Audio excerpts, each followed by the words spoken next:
Et oui, Disney, dans la nuit, a fait une annonce assez fracassante. Son prochain film, Mulan, vous savez, cette réinterprétation du dessin animé du coup de Disney, va sortir du coup en live action. Donc comme vous pouvez voir ici, comme ils ont l'habitude de faire avec tous leurs classiques Disney.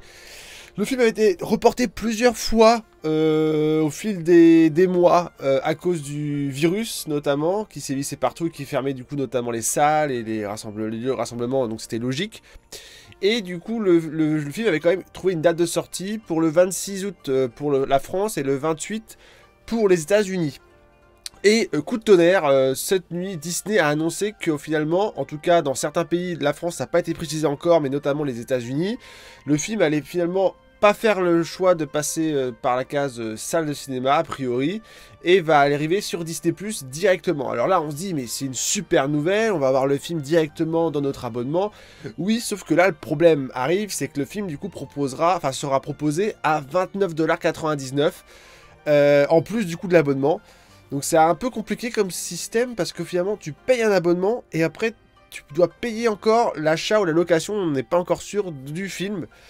Après on peut comprendre vu que le film sort en même temps au cinéma, voilà, ils veulent aussi engendrer pas mal d'argent dessus parce que le film a quand même coûté 200 millions de dollars, donc c'est voilà, il faut le rentabiliser et c'est quand même censé être un grand film surtout pour le marché chinois qui pour le moment là-bas, je crois, doit encore sortir en salle.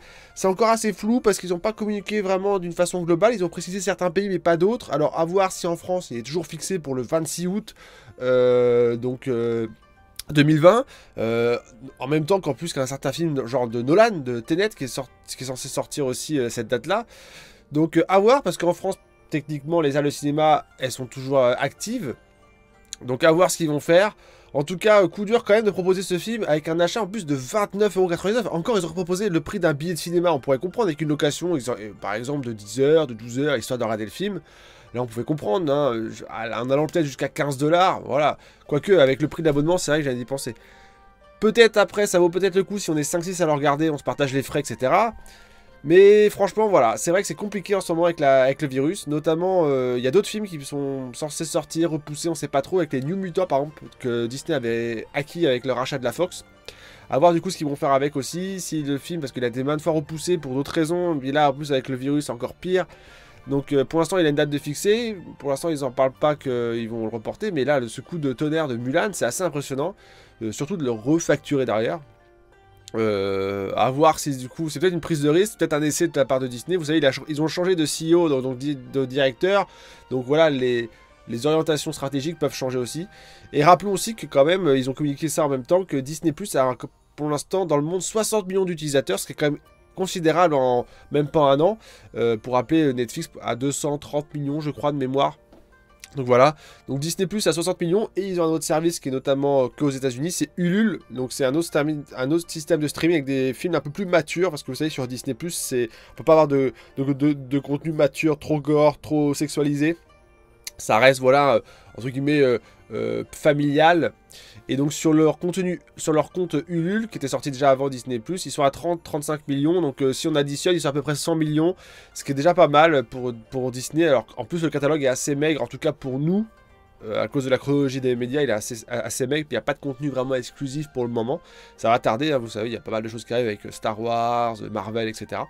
Mais voilà, donc du coup ce live action pour l'instant a une date de sortie cinéma encore actif chez nous jusqu'à nouvel ordre au moment où j'enregistre cette vidéo, et aux États-Unis bah, pour l'instant ça va faire plutôt la case du streaming. Dites-moi en commentaire pour vous si c'est aberrant de refaire payer après, par exemple c'est 29,99 $, c'est vrai que c'est pas donné du tout. Pour un film en plus je sais même pas, ils ont pas précisé si c'était de l'achat ou un abonnement. C'est-à-dire s'il est toujours actif ou pas après. Si ce serait de l'abonnement, c'est encore plus la carotte. Pour le coup, moi je trouve ça très cher. Pour le coup, moi je le ferais pas, je payerais pas pour cette somme si ça venait à venir en France sous cette forme de commercialisation. C'est vraiment très cher là, c'est vraiment, c'est même pas le prix d'une salle de cinéma premium, je veux dire, avec, vous savez, l'IMAX, OLED, etc. Enfin, tu sais, genre tout Dolby Atmos, c'est même pas ce prix là quand on additionne tous les frais, même avec un paquet de popcorn, on n'arrive pas à 30 €, tu vois, donc je trouve ça cher. Après, comme dit, si on se met à plusieurs, peut-être que pour le coup, le prix peut valoir. Enfin bref, C'était une petite vidéo comme ça pour vous parler un peu de l'actualité parce que c'est assez important. C'est la pop culture et vu que j'aime bien le cinéma, on parlera aussi un peu de cinéma ici. Allez, je vous dis à bientôt. Ciao.